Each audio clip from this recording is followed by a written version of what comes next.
I want to tell you that yes, you can get up every morning and you can have purpose again.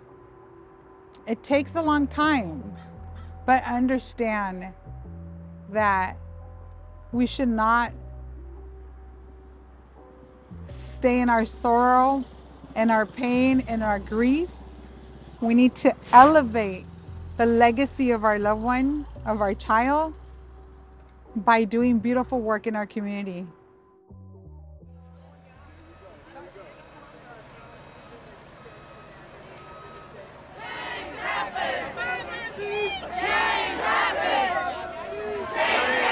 We made it out to Washington, D.C. through the work that we do through our community. I can't believe we're here to be the survivor voice.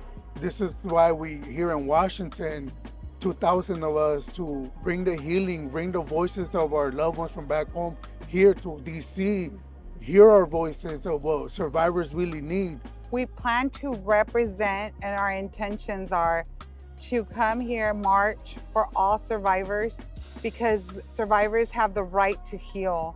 This is a movement, this is our lives, and let everyone know that our voice needs to be heard. Survivors know what survivors need.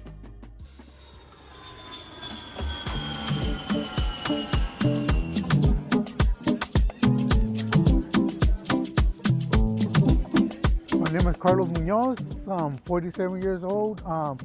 Today we're here located in National City, California. The area we're at right here is called Lincoln Acres. This is where I grew up. Right behind me is the house that I grew up as a kid. You know, we were the Mexican Brady Bunch, man. My mom, you know, my mom's siblings, my grandma passed away at a young age and they were from LA, and she brought in all her siblings to live with us, so it was a total of 15. And as a young kid, I skateboarded here, I hung out on these stairs, and all my friends met up with us here in the stairs and just hung out right here, doing fun activities as kids. Having a trauma recovery center is important here in community and all across California and the nation, because the work that we do, you know, it brings resources to the community. You gotta remember that a lot of community don't know that there's resources, right? With the TRCs, you know, we teach that. We introduce it to community where they don't know when, like, they become a victim of any type of crime, where do they go, right? Because I know myself, when we lost our son, we were victims, right, of gun violence. We don't know where to turn, because going through a loss is just so many things that families don't realize it's gonna come towards them, right? How do you accept your reality that your loved one is gone? You know, that's trauma in itself, right? So this is where we come in as TRCs and as advocates and resources to, you know, help these families.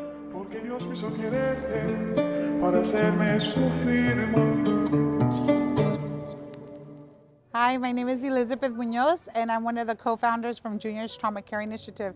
And today we're here at El Pollo Grill with the owner, Victor Lopez. Victor does amazing work in our community. We partner up and collaborate with Victor because it is important to keep our community safe.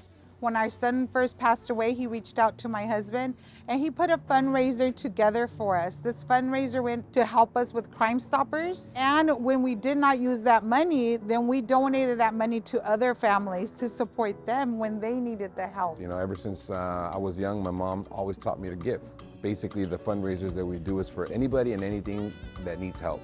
So it could be a sports team, it could be somebody in need, they lost their job, somebody that's sick, you know, somebody has cancer, somebody that passed away.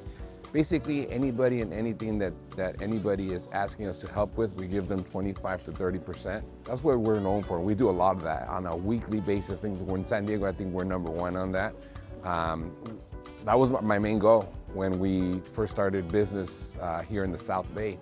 On a bi-weekly basis, we feed about 300 homeless. You know, so that's what El Pollo Grill is known for. You know, not just the food, but caring, helping, community work. Food brings happiness. Food brings comfort. Somebody bringing food for a specific cause, that shows that certain person that's in need of help, that somebody does care.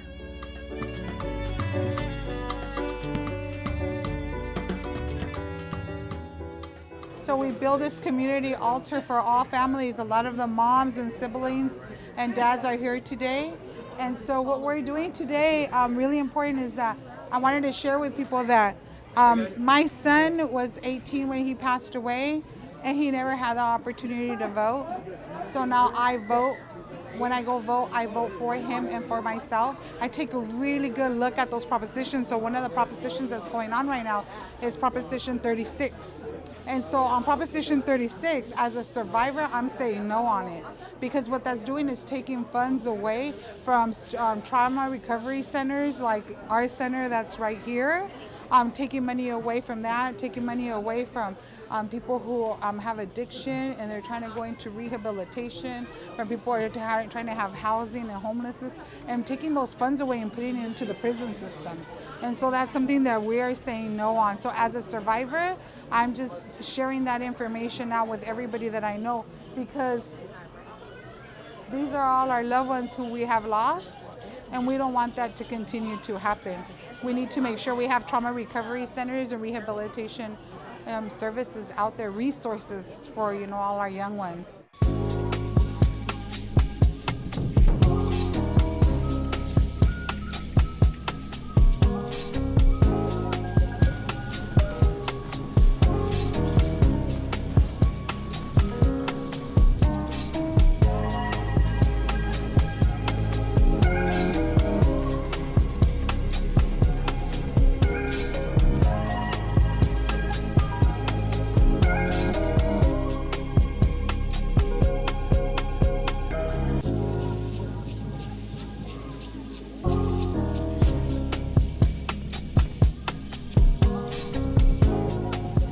In the beginning, it was difficult, right? Who wants to come back where their child was murdered, right? But at the same time, my family, my wife, myself, we wanted justice for our son.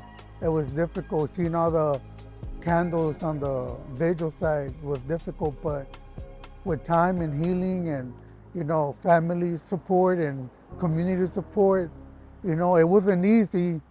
But we wanted to bring the awareness of the gun violence and what happened here on this block, on this very own street, where our son was a victim of gun violence.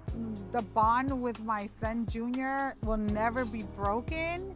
And it's even stronger, I say, because I feel like he's with me all the time. Our niece came take her graduation pictures here. She was valedictorian. They come and do pumpkin carving here. Like, all these things happen. His friends now have babies. They bring their babies here and tell them who Junior is. Like, that makes me happy because Junior's not forgotten.